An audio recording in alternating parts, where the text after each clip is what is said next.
What's your history IQ? Take a look at this. Americana means a lot of things. From women working in the factories during wartime, to the brilliance of Betsy Ross's Old Glory, to the U.S. Armed Forces. One thing's for sure, these colors don't bleed. Contestants, here's your toss-up. Name the cartoon figure with white hair, a tall hat, and striped trousers that the U.S. government used to recruit soldiers during both World Wars. Brian. Uncle Sam. You're right. You win $100 and you're in control as we play History IQ.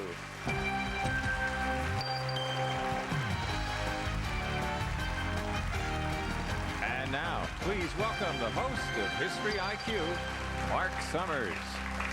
Thank you very much. Thank you at home and welcome to History IQ, where you can face off against today's three history experts. Let's meet your three opponents. Today we have Gary, a freelance writer from Brooklyn, New York. Brian, an editor and research director from Madison, New Jersey. And Bruce, an attorney from Staten Island. Welcome, gentlemen. Nice to see you here today on History IQ. Brian sitting there with $100 in his little vat there of money, which will hopefully build. If you continue to answer correctly, we'll add $50. But if you can't think of an answer, or perhaps your answer is wrong, Bruce, Gary, that means you'll take control of our IQ round. Now remember, low score at the end of this round will be eliminated from the game. Good luck. Brian, these are for you. There are questions about Americana. Good luck.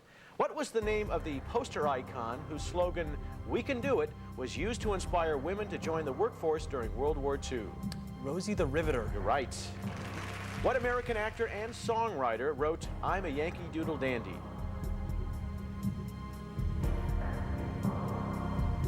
Time is up. Bruce or Gary? Bruce. James M. Cohan. That is incorrect. Gary, do you want it? Yes. George M. Cohan. George M. Cohan. You're right. You get $50 and you're in control. What was the nickname of John Chapman, the 19th century man who supplied settlers with apple tree nursery stock throughout the Midwest? I don't know. You don't know. Brian or Bruce, you can steal it away. Bruce. Johnny Appleseed. You got it. Now you have $50 and you're in control. What trombone player, known as the March King, wrote over 100 marches, including the Washington Post March and Stars and Stripes Forever?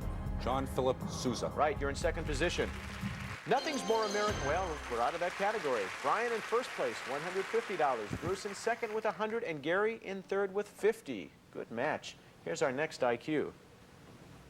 The Middle Ages, beginning with the fall of the Roman Empire in the 5th century, is one of the most romanticized eras in history, complete with stories about knights, kings, castles, and great banquets. Some true, some not. Folks, it's time to get medieval. Okay, here's your toss-up. It's worth $100. The major social system of the Middle Ages was one in which, as Encyclopedia Britannica puts it, land is held in fiefs by vassals from lords. Okay, what's the name of the system? Gary. Feudalism. You're right, and you get it, and you have $100, and you're tied with Brian for first place. The following questions are about medieval times. Good luck. The Crusades were a major part of the Middle Ages, led by England's Richard I, who was better known by what bestial nickname? Richard the Lionhearted. You're right, you're in first place. What historic document signed at Runnymede in 1215 was intended to limit the power of the English monarchy? I don't know. Brian or Bruce, you can steal it away. Bruce. The Magna Carta. You're right, you now have $150 and you're in control. In 1278, what family gained sovereignty over Austria, a dynasty that would continue until 1918? The Habsburgs. Right again. In 800, what Frankish king was crowned as the first of 29 Holy Roman emperors? Charlemagne. You have $250, you're in first place. Name the Norseman who discovered North America and called it Vinland around 1000 AD. Leif Erikson. Right again. And we're out of that category. Bruce, you are now in first place, $300. Gary now in second place with $200, and Brian, who was in first, is now in third with $150. Isn't that interesting? Well, we're going to relax just for a second. Find out a little bit about your history. Gary, you won the Bronze Star in Vietnam. Tell me about that experience. Okay, I was with the 101st Airborne, and I was a courier, and I used to fly around delivering messages at dawn, and through that work, I was awarded the Bronze Star. How long were you over in Vietnam? In 1968 and 69 for a year. Unbelievable. Have you gone back at all? No, but I'm thinking about it. Yeah, I've talked to a lot of soldiers who did go back, and I guess the experience is quite overwhelming. I saw a lot of the country, so I'd like to see what it looks like today. Without people shooting at you? Yeah, without being up in a helicopter. Brian, You work with an online watchdog group that is very interesting to me. Why don't you tell the folks at home about it? Certainly, I work with a group called Hate Watch. It's an organization that monitors extremism and bigotry online, and that ties into also what I'm doing as a student as well. And do you report it to government sources, or after you find out about what's going on, what happens to the information? We post it on the website, and it is accessible to all, but we don't necessarily report to a specific agency of any kind. We're a nonprofit. Do good work. Thank you very much for that. And Bruce, I am a former magician, still like to dabble in it, and you're related to a gentleman by the name of the Great Lafayette. That's correct. Who was an illusionist, what, late 1800s? He started in the 1890s, thereabout, and from about 1900 to 1911, he was the Siegfried and Roy, the David Copperfield of his time in the United States and over in Europe. And you said he was the first one who actually took a part of the gate, some of the profit from... Yeah, that was one of the things that he innovated. He worked out a deal with theater owners where he would get a piece of the house. That's interesting. I'm glad he did that. All right, remember, low score at the end of this round will be eliminated from the game. Take a look at this famous face and listen to the sounds of this famous 1854 book. As I walk along the stony shore of the pond in my shirt sleeves, though it is cool as well as cloudy and windy, and I see nothing special to attract me, all the elements are unusually congenial to me. Here's your $100 poetic toss-up. You've just heard an excerpt from Walden or Life in the Woods. Name the nature-loving author who wrote the book in the mid-19th century. Gary. Emerson. That is incorrect. Brian or Bruce? Brian. Thoreau. You are right, and you get $100, and now you are in second position with $250. Okay, just like Thoreau, history is teeming with famous people whose last names end in EAU, the French syllable that means water. These are the questions all about them. What philosopher for $50 wrote The Social Contract, which served as a textbook for the French Revolution? Montesquieu. That is incorrect. Bruce or Gary, you can steal it away. Bruce. Rousseau. You are correct. You get $50 and you're in control. Name the other Rousseau, famous for painting The Sleeping Gypsy and The Dream. I need his first name. I don't know. Don't know. Brian or Gary? Emile. You have to jump in. Yes, Gary? Emile. That is incorrect. Brian, do you want it? Henri Rousseau. A $50 toss-up everybody plays. Oceanographer Jacques Cousteau converted a British minesweeping ship into his most famous research vessel and called it what? Brian.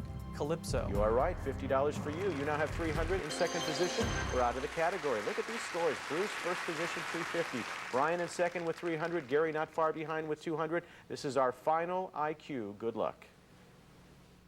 The U.S. Constitution sets up the structure of our government, its various jurisdictions, and the basic rights of our citizens. And quite smartly, the forefathers allowed for amendments to suit society's constantly changing environment and needs. Here's your toss-up for 100.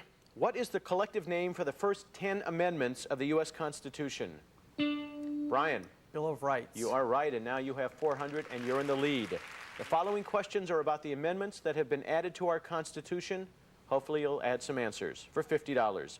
What article of the Constitution deals with the process of how an amendment can be added to the Constitution? I don't remember which article. Nobody knows? Bruce or Gary, you can jump in. Bruce. Article 8. That is incorrect. Gary, do you want it? Article 5. $50 toss-up, everybody plays. According to Article 5 of the Constitution, what percentage of both houses of Congress need to support an amendment for it to pass? Brian. 2/3. You are right, and you're back in control. A group of female gun owners gathered in Washington, D.C. in 2000 to protect their right to own guns, calling themselves the Sisters of what amendment? No idea, Bruce or Gary? Gary. The second. Right, you're in control now.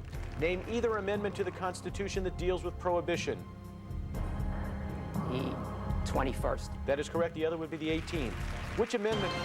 And we are out of time, and take a look. In first place, Brian, 450. Bruce is looking over his, saying he's got second position with 350. And Gary, you're $50 behind, and unfortunately, that's low score, and I hate to say goodbye. Thanks for coming on our show. Nice to meet you. Harvey, what do we have for him? Well, Mark, for Gary, it's the Helio handheld personal digital assistant from VTech. 8 megs of memory, 6 great colors, and voice recording, too. Express yourself with a Helio. Back to you, Mark. you're home online going to HistoryChannel.com, you're competing with these fabulous contestants, and I can say to you, you can't go anywhere. What's going to happen next? I have no idea, but we're going to play our Try-Q round, and then we're going for $25,000. It's going to get exciting. Stay where you are. Back with more History IQ right after this. Welcome back to History IQ. We've got an intense matchup going on here in the studio. Here once again, our host, Mark Summers. Thank you, Harvey. Bruce and Brian are battling it out for first place. Take a look at the scores. In first position, Brian with $450, Bruce $350. Last time we checked out your IQ. This time we're going to check out your Try-Q. I'm going to show you a list of 3 related items and then ask a question. It is up to you to determine which one of those items is the correct answer. If you get it right, I'll give you $200 and a chance at a $100 follow-up. Remember the difference between the last round and this round. When you're wrong, we're going to deduct money from your score. High score at the end goes to the IQ timeline for $25,000. Good luck. Here's your first Try-Q. Anarchism, communism, flower power. Which ideology is radical Emma Goldman most associated with? Brian. Communism? That is incorrect. We'll deduct $200. Bruce, you can take it, but you don't have to. I'll take it. And it is? Anarchism. You're right. A $400 switch, and now Bruce is in the lead.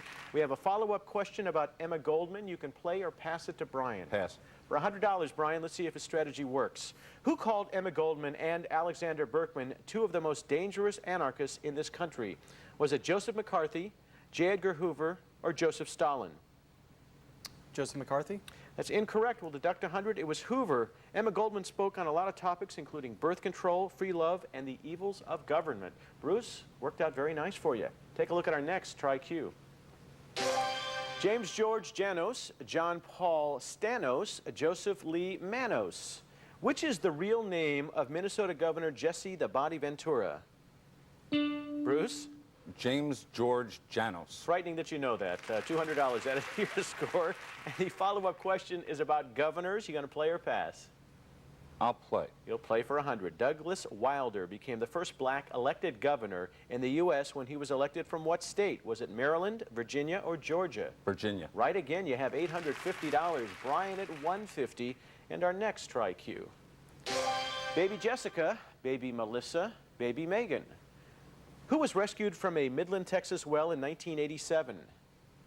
Bruce. Baby Jessica. You're right. You have $1,050. And a follow-up question now about the girl in the well. You can play or pass. I'll pass. For $100, Brian. What was baby Jessica's last name? Was it McClintock, McClure, or McCoy? McClure. You're right. It was in the news constantly. How could you not know that? Worked to get you that time, Bruce. $250 to $1,050 and another Try-Q. 25 cents, 45 cents, 75 cents. Which amount was the first hourly minimum wage?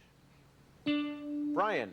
25 cents? Yeah, it was signed into law by FDR in 1938. 450 is what you have. The follow-up question is about the minimum wage. You can play or pass. I'll play. For 100. The Adkins versus Children's Hospital Supreme Court case of 1923 denied a minimum wage for which group of people? Was it immigrants, blacks, or women? I'll say women. You say right. You now have $100 added to your score. $550 to $1,050. Another Try-Q. Homer, Horace, Herodotus. Which one first set forth the concept of carpe diem? Bruce. Horace. Horace is right. He believed strongly in living life to the fullest. And we have a follow-up question about Homer. You can play or pass. I'll play. For $100. Which of the following is a lead character in Homer's epic poem, The Iliad? Is it Odysseus, Achilles, or Ilias? Achilles. Achilles is right. We'll add 100. You have $1,350 now. Take a look at our next Try-Q. James Watt, James Hutton, Robert Fulton. Which one patented a type of steam engine which converted steam into useful work in 1769? Bruce. James Watt. You're right. And you now have a follow-up question about. That means we have less than a minute in our Try-Q round. Moving on to our speed challenge. Bruce, $1,550. Brian, $550. That could all change dramatically because I will ask a series of rapid-fire questions for the next 45 seconds. If you're right, we'll add 100. If you're wrong, we'll deduct 100. High scores going for the 25,000. Take a look at your final Try-Q. USA. The 3 greatest letters ever created. Okay, I'm a little over patriotic, but keep in mind that without USA, there would be no History Channel, and I'd be working somewhere else. So without further jingoism, tell me whether the following statements refer to someone whose name starts with U, S, or A. Good luck for $100. Clinton Secretary of State. Bruce. A, Albright. Right. Author of Uncle Tom's Cabin. Bruce. S, Stowe. Right. Second man to walk on the moon. Brian. A. Aldrin, right. Indianapolis 500 winners Bobby and Al. Bruce. U, Unser. Right. Last name of scientists responsible for the polio vaccine. Brian. S. Right. Salk or Sabin. Author of Grapes of Wrath. Bruce. S, Steinbeck. Right. First U.S. Vice President. Bruce. A, Adams. Correct. General who marched to the sea. Bruce. S, Sherman. Correct. Creator of the Keystone Cops. It was S. Senate, and Bruce, you ran it with $2,150. You're going on for the big money. Brian, continue to do that great work that you're doing. Thanks for being a member of our History IQ team. And Harvey, what do we have for him today? Well, for Brian, it's the JBL Home Cinema Speakers. From JBL, the loudspeaker brand music and movie professionals rely on. A 6-piece home cinema speaker package. Pro Sound comes home with JBL. Join me down here, Bruce, if you would. Now, I watch players on this program on a day-to-day basis, and you may be one of the most intense people we've had on this show. No doubt, no doubt. Are you this way in life on a day-to-day basis? No, I just really need the money. I don't believe that for a second. It's true. Anyway, is it really? All right. We're going to try and give you $25,000 by putting 10 headlines in proper chronological order. Let's find out what year headlines begin with, and it is the year 1970. Okay, think about that. In the meantime, you try and relax at home. I'm a little nervous myself, trying to give away $25,000. Back with more History IQ right after this. Join me right up here. You did a great job. Welcome back to History IQ. Bruce is taking aim at the big money, $25,000 at the timeline. Now back to Mark Summers. Thank you, Harvey. Bruce has $2,150, and here's a frightening thought. His year begins in 1970, the year I graduated high school and our head writer, Tom Cohen, was born. Okay, let's talk about winning $25,000. You're going to have 60 seconds to put 10 headlines in the proper chronological order, starting with the year 1970. As you build your timeline, you can hit the green IQ hot buttons up to 5 times during the 60 seconds. They're going to tell you how many headlines are in the correct place. You can keep switching headlines until they're in the right order or until time runs out. Put all 10 in proper chronological order. $25,000 is yours. The key are the hot buttons. Use them, but use them wisely. Let's take a look at your headlines. First female generals named. John Paul II elected. Energy Department formed. 3 Mile Island disaster. Manson found guilty. Military draft ends. Viking lands on Mars. Nixon visits China. Nixon pardoned. And SNL's Saturday Night Live ready for primetime players. 1970 is when your timeline begins. It concludes in 1979. You have 5 hot buttons to use. We're going for $25,000. Bruce, put up 60 seconds. Begin. John Paul elected, you say, 1978. Then we're going to move over to Nixon visits China. You think that is year 72. 48 seconds. Saturday Night Live in 75. You have 3 correct. Touch the year again so you won't switch out. There you go. You're in good shape now. Okay. They're going to switch now. Put that back where it was. Touch the headline. And not touch the headline. Touch. That's all right. There you go. All right. You got 24 seconds. Gonna have to hurry. With 20 seconds remaining. Touch the year. 17 seconds. 5 to place. 5 correct. 4 to place. Touch the year again. Down to 4 seconds. 5 are right. Time is up. You placed 7. You got 5 right, that I know. Take a look and see. And yes, and they are 72, 4, 5, 7, and 8. Put them in proper chronological order and find out. And then 70, the first female general was named. 71, Manson. 73, military draft ends. 76, Viking lands on Mars. And in 1979, 3 Mile Island disaster. 5 times $500 for each correct answer. $2,500 added to your upfront score. You're walking away with $4,650. Don't go anywhere. Have a seat. See, he is intense. He wants to leave now. You can't leave. We're not quite done. I want to say that's it for today's show. Don't forget, you can improve your history IQ by tuning into the History Channel every day. I'm Mark Summers. Join me next time when we ask that question. What's the question we should ask?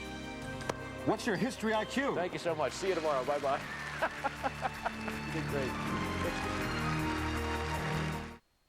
Just because it's humongous, colossal, behemothic, Leviathan-esque, or ginormous doesn't mean it can't be moved anywhere. Follow along on the hair-raising journeys of the Mega Movers, Tuesday at 10 on the History Channel.